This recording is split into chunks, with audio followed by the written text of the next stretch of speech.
ప్రార్థన. ప్రేమగల తండ్రి, కృపగల ప్రభువ, మీ పరిశుద్ధ నామానికి వేవేల స్తుతులు స్తోత్రాలు చెల్లిస్తున్నాం. ఈ శుక్రవారము ఉపవాసముగా నీకు సమీపముగా రావడానికి మరి ఒక తరుణమును మాకు అనుగ్రహించినందుకే మీకు స్తోత్రాలు. నీ సన్నిధిలో ఉన్న ప్రతి బిడ్డను బట్టి మీకు వందనాలు. నాయన, నీ వాక్యం ద్వారా మీరు మమ్మల్ని దర్శించండి, మమ్మల్ని బలపరచండి, మమ్మల్ని సరిచేయండి. మేము నీకు మరింత సమీపముగా రావడానికి, వాక్యము మమ్మల్ని శుద్ధి చేయడానికి సహాయం చేయండి. నా నోటి మాటలు, మా అందరి హృదయ ధ్యానాలు మీ దృష్టికి అంగీకారముగా ఉంచుమని యేసు ప్రభు నామములో వినయముగా అడుగుతున్నాం మా పరమ తండ్రి, ఆమెన్. దేవుని యందు ప్రియమైన విశ్వాసులారా, స్నేహితులారా, ప్రభు నామములో మీ అందరికీ శుభాలు తెలియజేస్తున్నాను. ఈ శుక్రవారం మన వాక్య ధ్యానాంశం దేవుని ఆరాధన, దైవారాధన, దేవుని ఆరాధించుట. విశ్వాస సమాజం యొక్క ప్రాముఖ్యమైన ఉనికి, ప్రాముఖ్యమైన పాత్ర ఏంటంటే దేవునిని ఆరాధించడం. ఎక్కువగా ఈ ఆరాధన అనే మాట దేవునికి సంబంధించి యూదా సమాజము, క్రైస్తవ సమాజమే మాట్లాడతాం. చాలా చోట్ల మిగతా పరిభాషల్లో పూజించుట, ఇటువంటి మాటలు ఉంటాయి. దేవుడు నిన్ను నన్ను ఆయన పోలికలో చేయడానికి గల కారణం ఏంటంటే, మనము నిత్యము ఆయన యందు ఆనందించి ఆయనను ఆరాధించాలనేది దేవుని యొక్క ఉద్దేశం.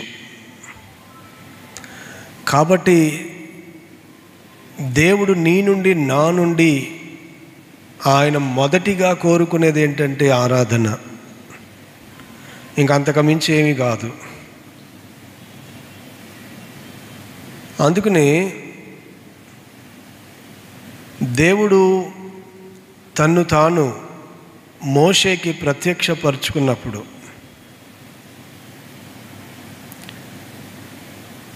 మోషేకి ఆయన తెలియజేసింది ఏంటంటే, నేను మిమ్మలను ఐగుప్తు నుంచి విడుదల చేసి బయటకు తీసుకొస్తాను.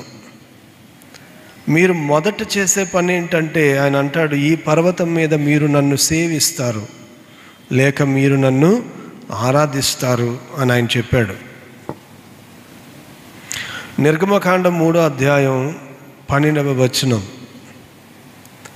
దేవుడు మోషేకు తన్ను తాను ప్రత్యక్షపరచుకొని, ఆయన నిశ్చయముగా నేను నీకు తోడై ఉందును, నేను నిన్ను పంపితిననుటకు ఇది నీకు సూచన, నీవు ఆ ప్రజలను ఐగుప్తులో నుండి తోడుకొని వచ్చిన తరువాత మీరు ఈ పర్వతము మీద దేవుని సేవించెదరనెను, లేక దేవుని ఆరాధించెదరనెను. దేవుడు అబ్రహాముకు ప్రత్యక్షమైనప్పుడు కూడా దేవుడు చెప్పిన పని ఏంటంటే, చెప్పిన మాట ఏంటంటే, నీవు నా సన్నిధిలో నిందారహితముగా నడవాలి అని అన్నాడు. కాబట్టి ప్రభువుని ఆరాధించడం దేవుడు నీ నుండి, నా నుండి కోరుకునేది ఏంటంటే, మొదట ఆయన సన్నిధిని మనం గుర్తించాలి. ఆరాధన మన జీవితంలో ఎప్పుడు ప్రారంభమవుతుందంటే, దేవుని సన్నిధిని మనం గుర్తించినప్పుడు. దేవుని సన్నిధిని గుర్తించనప్పుడు ఆరాధన మన జీవితంలో ప్రారంభం కాదు. దేవుని ఉనికిని మనం గుర్తించినప్పుడు ఆరాధన మన జీవితంలో ప్రారంభం. వట్నే దేవుని ఆలయంలోనికి వచ్చినంత మాత్రాన నీవు ఆరాధించే వ్యక్తిగా ఉండవు. దేవుని ఆరాధనలోకి వచ్చి కూడా మన తలంపులు ఎక్కడో లోకంలో ఉంటే, దేవుని సన్నిధిలోనికి వచ్చి కూడా ఇంకా మనం లోకరీతి అయిన విషయాలను ముచ్చటించుకుంటుంటే దేవుని ఆరాధించే వారంగా మనం ఉండలేము. కాబట్టి దేవుణ్ణి ఆరాధించాలంటే ముందు ఆయన సన్నిధిని మనం గుర్తించాలి. అది దేవాలయంలోనే కాదు, నువ్వు ఎక్కడైనా చేయొచ్చు దేవుని ఆరాధన, ప్రొవైడెడ్ నీవు దేవుని సన్నిధిని గుర్తించి ఉండాలి. దేవుని ఉనికిని నీ జీవితంలో గుర్తించి ఉండాలి. నువ్వు దేవుడిని ఎరిగి ఉండాలి. ఆయన నాతో ఉన్నాడు. యాకోబు అదే అంటాడు కదా బేతేలు దగ్గర, ఇది నిశ్చయముగా దేవుని సన్నిధి, ఇది పరలోకపు గవిని. ఎక్కడ గుర్తించాడు? అది తన ప్రయాణంలో గుర్తించాడు. గుర్తించి ఇది పరలోకపు గవినే కానీ ఇంకొకటి కాదు అని అంటున్నాడు. The gate way of haven. కాబట్టి ఎప్పుడైతే విశ్వాసి తన జీవితంలో దేవుని సన్నిధిని గుర్తించి ఇది బహు భయంకరము అని అంటాడు. దేవుని సన్నిధి ఎలాగుంటుంది? బహు భయంకరంగా ఉంటుంది. మనం చాలా లోకువ మనకి దేవుని సన్నిధి అంటే. కానీ సొలొమోను కూడా అంటున్నాడు, నరుడా జాగ్రత్త, దేవుడు ఆకాశంలో ఉన్నావు, నీవు భూమి మీద ఉన్నావు. నీవు దేవుని మందిరానికి వెళ్ళినప్పుడు ఈ సంగతి నీవు గుర్తుపెట్టుకో. ఆయన సన్నిధిలో గడగడ వణుకు. నిజంగా దేవుని ప్రత్యక్షతను కనుక మనం చూస్తే, దేవుని సన్నిధిని కనుక మనం గుర్తిస్తే, ఆయన సన్నిధిలో భయభక్తి తప్పితే ఇంకొక రెస్పాన్స్ ఉండదు. ఆరాధన అనేది అసలు మనిషిలో ఎలా పుడుతుంది అని అంటే, దాన్ని ఒక చక్కని మాటలో అన్నారు, మిస్టీరియం ట్రెమెండమ్. మిస్టీరియం ట్రెమెండమ్ అంటే దేవుడిని ఆరాధించే ఆరాధన భావము మనకెందుకు కలుగుతుంది అని అంటే, దేవుడి యొక్క ఉనికిని ఎప్పుడైతే మనం గుర్తిస్తామో అందులో రెండు విషయాలు ఉంటాయంట. ఒకటి మిస్టీరియం అంటే దేవుడు మన జ్ఞానానికి అందనివాడు. ఆయన్ను గ్రహించడానికి మన శక్తి సరిపోదు. ఏదైనా మనకి అందంది, మన ఊహకు అందంది, మన ఆలోచనకు అందంది, మన జ్ఞానానికి అందనిది, మన సామర్థ్యానికి అందరిది మిస్టీరియస్గా ఉన్నది ఏదన్నా చూడండి, వెంటనే షాక్ అయిపోతావు అనమాట, అలా నిలిచిపోతావు. ఎప్పుడైనా అలాగా అమ్మో అనిపించిన సందర్భాలు ఉన్నాయా మీ జీవితంలో? నేను ఫస్ట్ టైం చాలా చిన్నవాడిని, మేము భీమవరంలో ఉండేవాళ్ళం. ఒకరోజు అనుకోకుండా అప్పుడు ఏఎల్సి ప్రెసిడెంట్ గారు నథానియల్ గారు అని ఉండేవారు. సెలవులకి వాళ్ళ ఇంటికి వెళ్ళేవాడిని. నేను ఇంకొక బాబు పాస్టర్ గారి పిల్లలు వాళ్ళ ఇంట్లో ఆడుకునేవాళ్ళం. ఒకరోజు ఆయన మా ఇంటికి తీసుకుని వస్తున్నారు నన్ను, భీమవరం. నేను భీమవరం వెళ్తున్నామేమో అనుకున్నాం, ఎక్కడికంటే వెళ్ళిపోతున్నాం ఇంటికి అన్నారు. కానీ అప్పుడు తెలియదు నాకు. తీరా చూస్తే రాజమండ్రి తీసుకెళ్తున్నారు. నేను చూస్తున్నాను, అక్కడ నాకు వంతునెక్కుతున్నట్టు అనిపించింది. మా ఊరిలో యనమదూరు కాలువ అని ఉంటుంది. సో బ్రిడ్జ్ ఎక్కుతుంటే ఓహో ఇంటికి వచ్చేస్తున్నామేమో, కాలువ ఎక్కుతున్నాం అనుకున్నాను నేను. తీరా బ్రిడ్జ్ ఎక్కిన తర్వాత కాలువ కాదు, పెద్ద నదిలాగా ఉంది అక్కడ. వెంటనే నేను స్టన్ అయిపోయాను. అది చూసి ఫస్ట్ టైం గోదావరి చూశాను అనమాట నేను. అప్పటి వరకు మా ఇంటి దగ్గర కాలువ చూశాను నేను. మా ఇంటికి వెళ్ళిపోతున్నాం అనుకున్నాం, ఈ బ్రిడ్జ్ ఎక్కుతున్నాం, దాటితే ఇంకా మా ఇల్లు వచ్చేస్తుంది అనుకున్నాను. తెరా చూస్తే పెద్ద నది. నాకు ఇంకా వెంటనే ఆశ్చర్యంతో అలా ఉండిపోయాను. ఇంకా ఫస్ట్ టైం చూశాను. ఫస్ట్ టైం సముద్రం దగ్గరికి వెళ్ళినా అలాగే ఉంటుంది మనకి. అంటే మనకు ఊహకు అందంది ఏదైనా పెద్దది చూసామంటే, ఫస్ట్ టైం తాజ్మహల్ చూసామనుకోండి, అట్లానే ఉంటుంది మనకి. వామ్మో మిస్టీరియం అంటారు దాన్ని. ఏమంటారంటే మన ఆలోచనలకు మించింది ఏదైనా చూస్తే. నేను నేషనల్ స్పోర్ట్స్ స్కూల్లో చదువుకున్నాను. నేను స్పోర్ట్స్ అథారిటీ ఆఫ్ ఇండియాలో. మాకు 6 నెలలకు ఒకసారి స్క్రీనింగ్ టెస్ట్ అని ఉండేది. కాబట్టి బెంగళూరు నేషనల్ ఇన్స్టిట్యూట్ ఆఫ్ స్పోర్ట్స్కి తీసుకెళ్ళేవారు. నేను వాలీబాల్ ప్లేయర్ని. సరే అక్కడ వెళ్ళాను. అక్కడ అంతా కూడా కామన్ బాత్రూమ్స్ ఉంటాయి. నేను వెళ్ళాను. తలుపు కొడుతున్నాను, లోపల ఎవరో ఉన్నారు. తలుపు కొడుతున్నాను, 5 నిమిషాలు కొట్టాను, ఇంకా రావట్లేదు. అప్పుడు నేను 8th క్లాస్ చదువుతున్నా. 5 నిమిషాలు కొట్టాను, రావట్లేదు. ఏంటి ఎంతసేపు కొడుతున్నా రావట్లేదని త్వరగా రాని కొంచెం గట్టి కొట్టా. తలుపు తీసుకుని వచ్చేసరికి అంత ఎత్తున్నాడు ఒక ఆయన, పంజాబీ ఆయన. పంజాబీస్కి జుట్టు ఉంటుంది కదా, మొత్తం అంతా ఇలా కిందకేసుకుని ఉన్నాడు ఆయన. కిందకేసుకుని ఉండి స్నానం చేసి బయటకు వస్తున్నాడు అన్నాడు. ఆజానుభావుడుగా ఉన్నాడు. ఆయన ముందు నేను ఎలక పిల్లలాగా ఉన్నాను. పెద్ద గట్టిగా తలుపు కొట్టాను, త్వరగా రా అన్నట్టుగా, ఎవరో నా వయసోడో లేకపోతే ఎవరో ఉన్నట్టు. ఆయన బయటకు వచ్చేసరికి నేను ఇలా ఉండిపోయాను. ఆయన నన్ను నవ్వి నా గడ్డాన్ని, నా జారిపోయిన గడ్డాన్ని ఆయన కొంచెం ఇలా పైకి పెట్టి నా తల మీద ఇలాగని వెళ్ళిపోయాడు ఆయన. మిస్టీరియం. దేవుని సన్నిధిలోకి వస్తే అటువంటి షాకులు రావాలి మనకి. ఊరికనే వచ్చి అలవాటుగా ఏదో చేసుకుని వెళ్ళిపోవడం కాదు. దేవుడిని నిజంగా నువ్వు ఎదుర్కొన్నావు అని అంటే నీ జీవితంలో మిస్టీరియం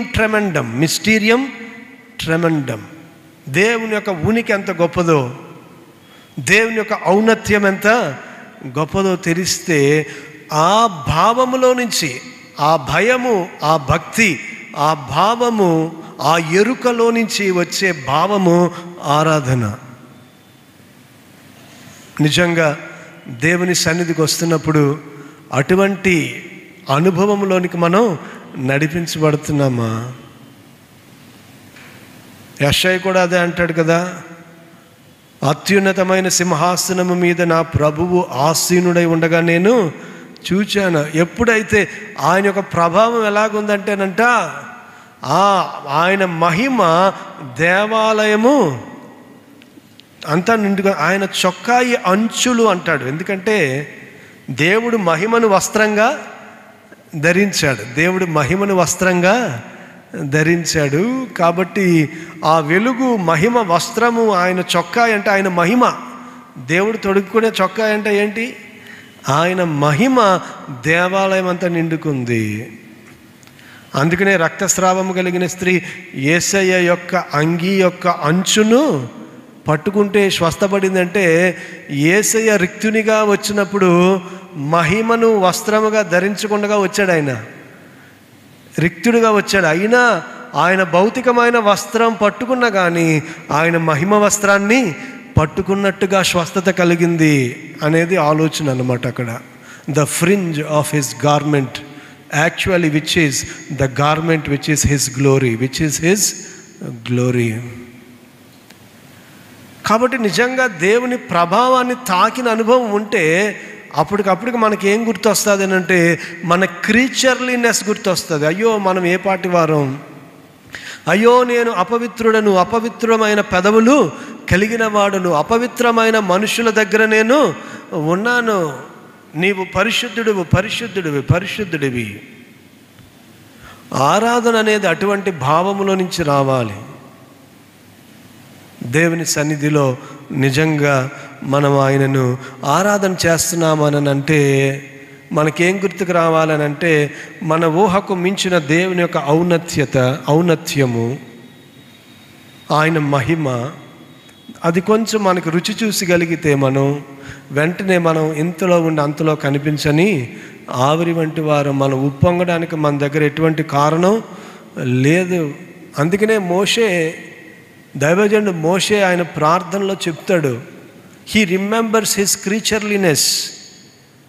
చూడండి, సంకీర్తన 90వ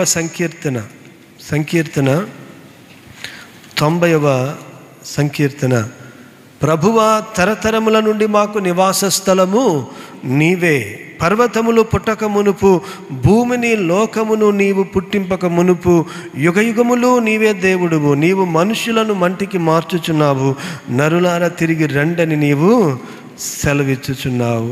మేము ఎలాగున్నామంటే, వరద చేతనైనట్టు నీవు వారిని పారగొట్టి వేయగా వారు నిద్రింతురు. ప్రొద్దున వారు పచ్చగడ్డి వలె చిగురింతురు. ప్రొద్దున అది మొలిచి చిగురించును, సాయంకాలమున అది కోయబడి నువ్వేమో నిత్యము నిలుచు పర్వతంలాగా ఉన్నావు, మేమేమో ఆ పర్వతాల కింద ఎక్కడో ఉండే గడ్డిలాగా మేము ఉన్నాం. పర్వతం మా పుట్టక ముందు ఎప్పుడు తరతరాల నుంచి ఉంటుంది, కానీ మేము ప్రొద్దున చిగురించి సాయంత్రానికి వాడబారే గడ్డి వలె ఉన్నావు నాయన, నీ ప్రక్కన మామ అసలు ఎంత అని అంటాడు. ప్రియమైన వర్లరా, నిజంగా దేవుడిని ఆరాధించాలంటే ఆ సంగతి మనం గుర్తుకు రావాలి. దేవుని సన్నిధిలో మనం ఏ పాటి వారము దేవుని యొక్క ప్రత్యక్షత ప్రత్యేకముగా కలిగిన సమాజం కాబట్టే యోధా సమాజము దేవుడిని ఆరాధించింది. లోకము దేవుణ్ణి ఆరాధించలేకపోతుందంటే ఆయన ఉనికిని ఇంకా లోకము గుర్తించలేకపోయింది. విశ్వాసులంగా మనం ప్రభువును ఆరాధించగలుగుతున్నామంటే ఆయన ప్రత్యక్షతను మనం పొందుకున్నాం. ఈ మాట చెప్పాలి, ప్రభువు యొక్క ప్రత్యక్షతను రుచి చూడకుండా ఎవరు ఆయనను నిజముగా ఆరాధించలేరు. Without experiencing the manifestation of God, దేవుని ప్రత్యక్షత నువ్వు రుచి చూడకుండా నిజంగా నువ్వు దేవుడిని ఆరాధించలేవు. నిజంగా నువ్వు ఒక కార్యక్రమాన్ని చేస్తావేమో. అందుకనే చాలాసార్లు మన జీవితంలో ఆరాధన ఒక కార్యక్రమం, ప్రార్థన ఒక కార్యక్రమం, ఆరాధన ఒక తంతు. ఆరాధన అంతకు మించి ఉండాలి. ఆరాధన నువ్వు రుచి చూచిన దేవుని ప్రత్యక్షతకు నీ స్పందనై ఉండాలి. It should be your response to God's manifestation. దేవుని ప్రత్యక్షతకు మానవుని యొక్క ప్రతిస్పందన ఆరాధన, మానవుని యొక్క ప్రతిస్పందన ఆరాధన. అందుకనే ఇశ్రాయేలు జనాంగానికి భక్తులైన వారందరూ, ఇలా దేవుని ప్రత్యక్షతను రుచి చూచిన వారందరూ వాళ్ళు ఏం చెప్పారంటే, రండి మనం యెహోవాను గురించి ఉత్సాహగానము చేద్దాం, రండి మన దేవుడిని మనం ఆరాధన చేద్దాం. ఎందుకు చెప్తున్నారు? మిగతా వాళ్ళకంటే వాళ్ళు ఉండబట్టలేకపోతున్నారు దేవుని మహిమను చూసినప్పుడు. మనకి సువార్త చెప్పాలంటే ఇది కూడా ఒక కార్యక్రమం. ఎందుకు అయిపోయిందంటే, నువ్వు నిజంగా దేవుని ప్రత్యక్షత చూస్తే, నిజంగా ఒక గొప్ప విషయాన్ని చూస్తే పక్కనోడికి చెప్పకుండా ఉంటావా? నిజంగా ఒక అద్భుతాన్ని నువ్వు చూస్తే ప్రక్కనోడికి చెప్పకుండా ఉంటావా? ఎప్పుడు సంగతి, ఎప్పుడు అనుభవాలు నేను ఇలా ఈరోజు మీతో చెప్తున్నాను. నేను మొదటిసారి నేను గోదావరి చూసినప్పుడు నాకున్న అనుభవం, మొదటిసారి సముద్రాన్ని చూసినప్పుడు నాకున్న అనుభవం, తాజ్మహల్ చూసి. ఎందుకు ఇవన్నీ మనం చెప్పాలనుకుంటాం మనం ప్రక్కన వాడితో? అది ఒక చెరగని ముద్ర మన జీవితాల్లో వేసేస్తుంది. నిజంగా యేసు ప్రభు ప్రత్యక్షత నువ్వు చూస్తే అది చెప్పకుండా నువ్వు ఉండలేవు. It will be a spontaneous response. అదొక కార్యక్రమం కాదు మనకు అసలు. దావీదు ఎందుకు తన యొక్క జనాంగాన్ని ఆరాధన వైపు నడిపిస్తున్నాడంటే, దేవుని ప్రత్యక్షతను తను చూస్తున్నాడు. నిజంగా మన దేవుని ప్రత్యక్షత మనకి కలిగిందంటే నువ్వు పక్కనాడికి అది చెప్పి తన్ని ప్రోత్సహించకుండా ఉండలేవు. అందుకే 95వ సంకీర్తన, రండి యెహోవాను గూర్చి ఉత్సాహధ్వని చేయుదము, మన రక్షణ దుర్గమును బట్టి సంతోషగానము చేయుదము, కృతజ్ఞతాస్తుతులతో ఆయన సన్నిధికి వచ్చేదము, కీర్తనలు పాడుచు ఆయన పేరట సంతోషగానము చేయుదము. ఎందుకంట యెహోవా మహాదేవుడు, దేవతలందరికీ పైన మహాత్యము గల మహారాజు. భూమి అగాధ స్థలములు ఆయన చేతిలోనున్నవి, పర్వత శిఖరములు ఆయనవే. సముద్రము ఆయనది, ఆయన దాన్ని కలుగు చేసెను. ఆయన హస్తములు భూమిని నిర్మించెను. ఆయన మన దేవుడు, మనము ఆయన పాలించు ప్రజలము, ఆయన మేపు గొర్రెలము. ఆరాధన ఎక్కడి నుంచి వస్తుందంటే, నీ దేవుని యొక్క మహాత్మ్యాన్ని మీరు గుర్తించడం వలన, దేవుని యొక్క గొప్పతనాన్ని రుచి చూడడం వలన వచ్చే ప్రతిస్పందన ఆరాధన. అది నీ మట్టుకు నీవు రుచి చూడకపోతే నువ్వు దేవుడిని నిజంగా ఆరాధించలేవు, నువ్వు దేవునిని నిజముగా ఆరాధన చేయలేవు.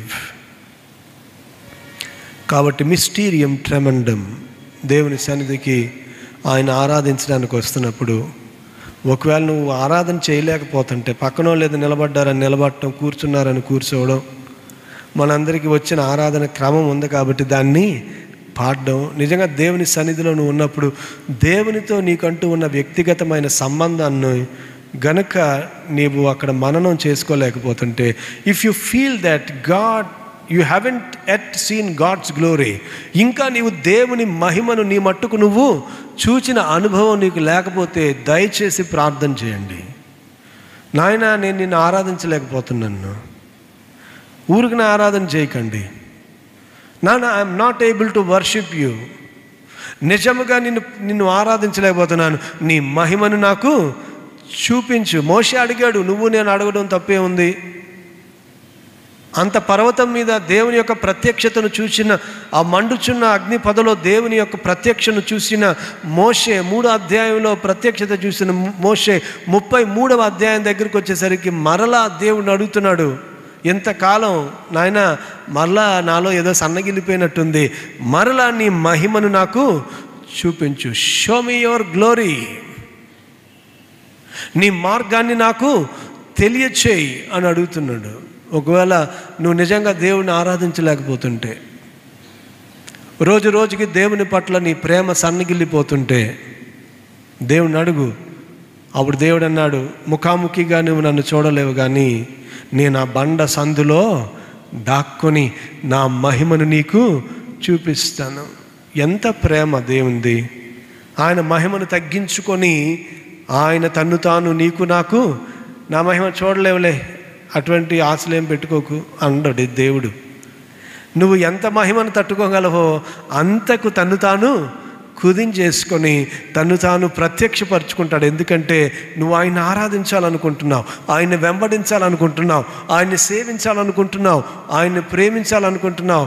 నీకు ఆ ఆశ ఉండాలి తప్పితే దేవుడు నీకు ఏ స్థాయిలో తన్ను తాను ప్రత్యక్షపరచుకోవాలో ఆ స్థాయిలో తన్ను తాను ప్రత్యక్షపరచుకోవడానికి ఇష్టపడుతున్నాడు.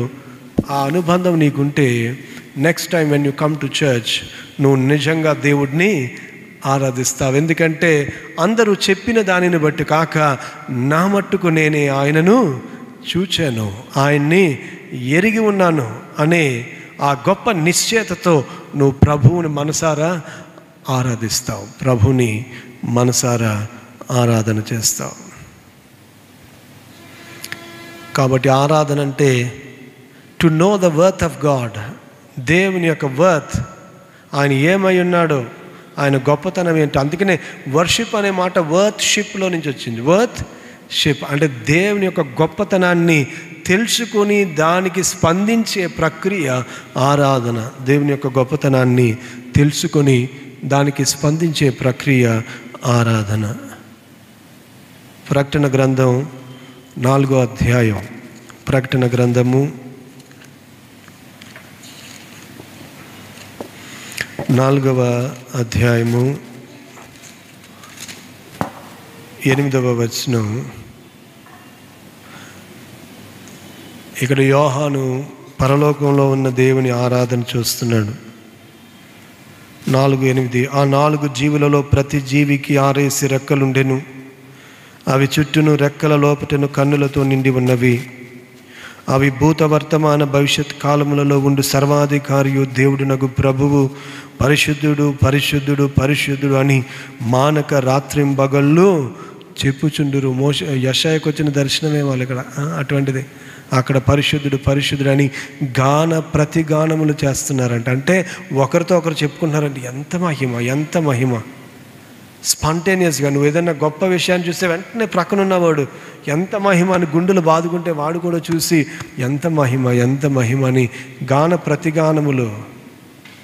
మనం ప్రత్యుత్తరం అందుకే చదువుతాం. ప్రత్యుత్తర కీర్తనలో ఒక వచనం బోధకుడు చదివితే ఇంకొక వచనం ఎందుకు సంఘం చెప్తుందంటే దూతలు ప్రతిగానములు చేశారు. మనకేంటంటే అదో ప్రోగ్రాం అయిపోయింది. కానీ వాస్తవానికి ఎందుకు అట్లా చేస్తాము అని అంటే ఒకరికి ఒకరు అమ్మ బాబోయ్ అమ్మ బాబోయ్ ఎంత ఎంత మహిమ, ఎంత మహిమ, ఎంత గొప్పతనం, ఎంత ఔన్నత్యమని గుండెలు బాదుకుంటూ చెప్పే మాటలు అవి.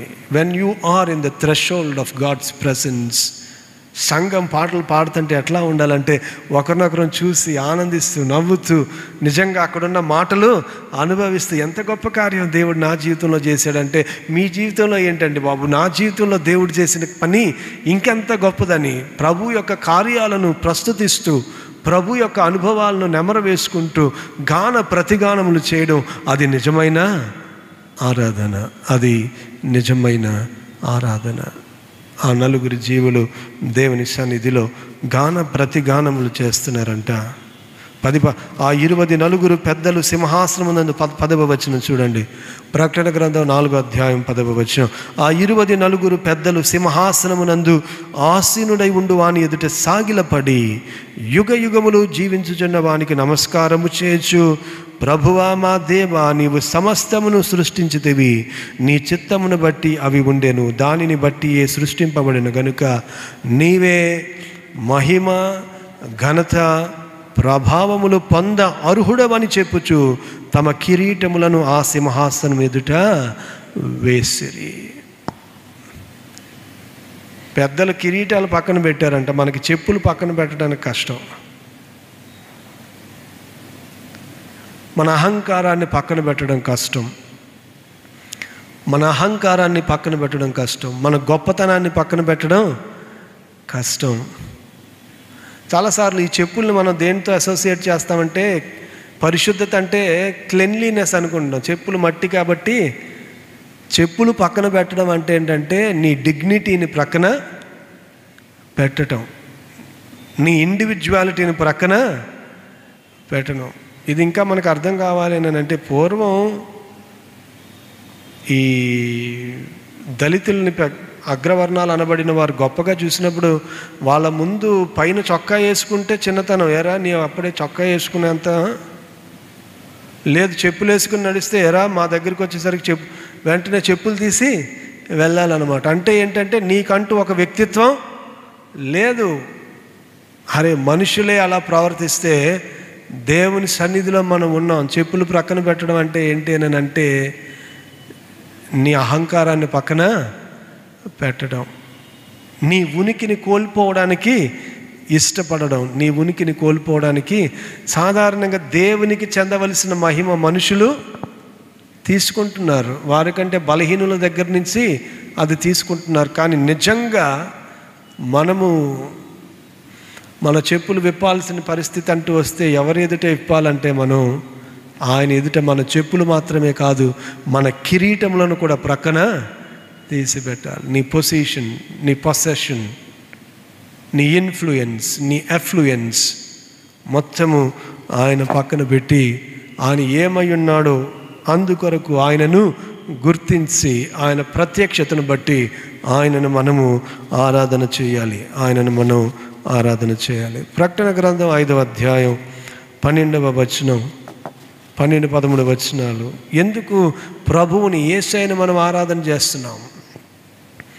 వారు వధింపబడిన గొర్రెపిల్ల శక్తియు ఐశ్వర్యమును జ్ఞానమును బలమును ఘనతయు మహిమయు స్తోత్రమును పొంద అర్హుడని గొప్ప స్వరముతో చెప్పుచునుండిరి. ఎందుకంట 4వ వచనం చూడండి, 5:4. ఆ గ్రంథము విప్పుటకైనను చూచుటకైనను యోగ్యుడెవడును కనబడనందున నేను బహుగా ఏడ్చుచుండగా ఆ పెద్దలలో ఒకడు, ఏడవకము, ఇదిగో దావీదుకు చిగురైన యోధా గోత్రపు సింహము 7 ముద్రలను తీసి ఆ గ్రంథమును విప్పుటకై జయము పొందనని నాతో చెప్పెను. మరియు ఆ సింహాసనమునకు ఆ 4 జీవులకును పెద్దలకును మధ్యను వధింపబడినట్లుండిన గొర్రె పిల్ల నిలిచి ఉండుట చూచి తిని. ఆ గొర్రె పిల్లకు 7 కొమ్ములను 7 కన్నులను ఉండెను. ఆ కన్నులు భూమి ఎంతంతటికి పంపబడిన దేవుని 7 ఆత్మలు. ఆయన వచ్చి సింహాసనమునందు ఆసీనుడై ఉన్నవాడిని కుడి చేతిలో నుండి ఆ గ్రంథము తీసుకొనెను. ఆసీనుడై ఉండు వాని కుడి చేతిలో నుండి ఆ గ్రంథమును తీసుకొనెను. ఆయన దానిని తీసుకొనినప్పుడు ఆ 4 జీవులను వీణెలను ధూపద్రవ్యములతో నిండిన సువర్ణ పాత్రలను పట్టుకొని ఉన్న ఆ 24 పెద్దలను ఆ గొర్రెపిల్ల ఎదుట సాగిలపడిరి. ఈ పాత్రలు పరిశుద్ధుల ప్రార్థనలు.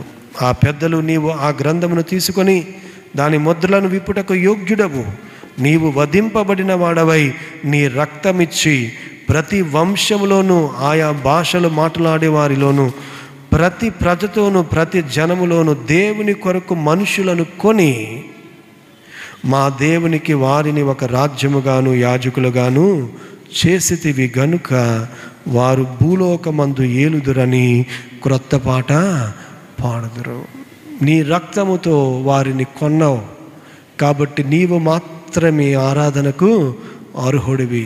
అదే పరిశుద్ధుడైన పౌలు అంటాడు, మీరు మీ విలువ పెట్టి కొనబడిన వారు, మీరు మీ సొత్తు కారు. కాబట్టి మీ దేహములతో, కేవలం మీ నోటుతో కాదు, మీ దేహములతో ఆయనను మహిమపరచండి. మీ దేహములతో అంటే ఈ శరీరంతో మీరు చేసే ప్రతి విషయంతోనూ దేవుణ్ణి కూర్చున్నా, లేచినా, పనిచేసినా, పండుకొనినా, ఏమి చేసినా ప్రభు మహిమ కొరకు మీరు చేయండి. అది ఆరాధన. అంతేగాని వచ్చి ఒక గంట సేపు మనం పాడుకునే పాటలు మాత్రమే ఆరాధన కాదు. వాక్యం ప్రకటింపబడుతుంటే ఆరాధన, కానుకలు ఎత్తబడుతుంటే ఆరాధన, ఏదైనా కానీ ఆరాధనే దేవుని సన్నిధిలో. ప్రియమైన వారలారా, ఆ మట్టుకు దేవుని సన్నిధిని గుర్తించి నువ్వు చేసే ఈ లోకంలో నువ్వు చేసే పని కూడా దేవుణ్ణి మహిమపరిచేదిగా ఉంటే అది దేవునికి ఇష్టమైన ఆరాధన, నైవేద్యం, ఇష్టమైన నైవేద్యం. ప్రియమైన వారలారా, కాబట్టి ఎట్లాగా ఆరాధన చేయాలి మనం? How do we worship? నిజంగా ఆయన మహిమను గనక నీవు గుర్తిస్తే, ఆయన సన్నిధిలో ఆయన యొక్క ఔన్నత్యాన్ని నేను గుర్తిస్తే, దేవుని వాక్యం సెలవిస్తుంది. యోహాను సువార్త 4వ అధ్యాయం, యోహాను సువార్త 4వ అధ్యాయం 23-24 వచనాలు. యోహాను సువార్త 4వ అధ్యాయం 23-24 వచనాలు. అయితే యథార్థముగా ఆరాధించువారు ఆత్మతోనూ సత్యముతోనూ తండ్రిని ఆరాధించు కాలము వచ్చుచున్నది, అది ఇప్పుడును వచ్చే ఉన్నది. తన్ను ఆరాధించువారు అట్టివారే కావలనని తండ్రి కోరుచున్నాడు. దేవుడు ఆత్మ గనుక ఆయనను ఆరాధించువారు ఆత్మతోనూ సత్యముతోనూ ఆరాధింపవలెను. ఆత్మతోను అంటే మనుష్యాత్మ కాదు, పరిశుద్ధాత్మతో. పరిశుద్ధాత్ముడు నీకు ఎప్పుడు ఇవ్వబడతాడు అంటే ఆయన యందు నువ్వు యేసు ప్రభువు నీ రక్షకుడని ఒప్పుకున్నప్పుడు, ఆయన రక్తముతో నీవు శుద్ధీకరింపబడినప్పుడు, వాక్యం ద్వారా మరలా నువ్వు తిరిగి జన్మించినప్పుడు, వాక్యానికి నువ్వు విధేయత చూపిస్తున్నప్పుడు నీవు దేవుని ఆత్మచేత నింపబడతావు. ఆరాధనకి మొదటిగా నీ అంతటా నీవు వచ్చినా కానీ ఈ ర్యాప్చరస్ ఎక్స్పీరియన్స్ అంటారు. అంటే దేవుని సన్నిధిలో నీకు ఎత్తబడిన అనుభవం రావాలి. ఎత్తబడిన అనుభవం అంటే నిన్ను నీవు మర్చిపోయే అనుభవం. ఎప్పుడు నీవు ఆత్మతో సత్యముతో నీవు దేవుడిని ఆరాధిస్తావు అని అంటే సమ్వేర్ ఇన్ దిస్ ప్రాసెస్ నువ్వు మొదట నీ అంతటా నువ్వు పాటలు పాడటం మొదలుపెట్టినా, నీ అంతటా నీవు కూర్చున్న వాడివి లెగిచినా, కొన్నిసార్లు ఆటోమేటిక్గా కొందరు మన మధ్యలోకి వచ్చేసరికి స్పాంటేనియస్ రెస్పాన్స్ అనమాట. లేవమని చెప్పక్కర్లేదు, నీకు తెలియకుండానే నువ్వు లేచి నిలబడతావు. విషయం చెప్పక్కర్లేదు, నీకు తెలియకుండానే స్పాంటేనియస్గా the very presence of such people they command respect. అలాగ దేవుడు విల్ కమాండ్ వర్షిప్. స్పాంటేనియస్గా వచ్చేస్తుంది నీకు. ఎందుకంటే మధ్యలో పరిశుద్ధాత్మ చేత కొనిపోబడిన అనుభవం, ర్యాప్చరస్ ఎక్స్పీరియన్స్, దేవుడు నిన్ను ఎత్తిపట్టుకున్న అనుభవం. ప్రియమైన వారలారా, అప్పుడు ఆరాధిస్తుంది నీవు కాదు కానీ పరిశుద్ధాత్మలో ఉచ్చరింప సఖ్యము కాని మూలుగుల చేత ఆత్మ తానే మన పక్షముగా విజ్ఞాపన చేస్తుండగా ఆరాధన ఆత్మతోనూ సత్యముతోనూ. అందులో సత్యమే ఉంటుంది, ఇంకా ఎక్కడా కూడా అబద్ధం. A genuine worship. ఎప్పుడైతే పరిశుద్ధాత్మలో నీవు దేవుడిని ఆరాధన చేస్తున్నావో it is going to be a genuine worship. యథార్థతతో దేవుడిని నీవు ఆరాధన చేస్తావు. ఆరాధనలో తెచ్చిపెట్టుకున్నది ఏమీ ఉండదు ప్రియమైన వారలారా. ఎందుకంటే you tear open your self. దేవునికి నీకును మధ్య ఇంకా ఎటువంటి పొర లేదు, ఎటువంటి పొర లేదు. You are naked in God's presence. పక్కన వాళ్ళు ఏమనుకుంటారు, ఇంకా ఏమి నువ్వు పట్టించుకోవు, ఎందుకంటే ఇప్పుడు you are just before God, you are just before God. నీ జీవితం అంతా ఆయన ఎదుట తెరిచి ఉంచేసావు. God is invading you. ఆయన సన్నిధి నీ లోపలికి వచ్చేస్తుంది, నిన్ను చొచ్చుకుని వస్తుంది. నీలో ఉన్న చిన్న చిన్న పొరపాట్లన్నిటినీ నీ కళ్ళ ముందు, నీ ముఖ కాంతిలో నా రహస్య పాపాలు కనిపిస్తున్నాయి. You repent in his presence. That is worship. అటువంటి ఆరాధన జీవితం దేవుడు నీకు నాకు ఇవ్వాలి ప్రియమైన వాళ్ళారా. అలాగా ఆత్మతోనూ సత్యముతోనూ దేవుడిని ఆరాధించగలిగిన జీవితం దేవుడు నీకు నాకు అనుగ్రహించాలి. అటు కృప దేవుడు మనందరికీ అనుగ్రహించునుగాక.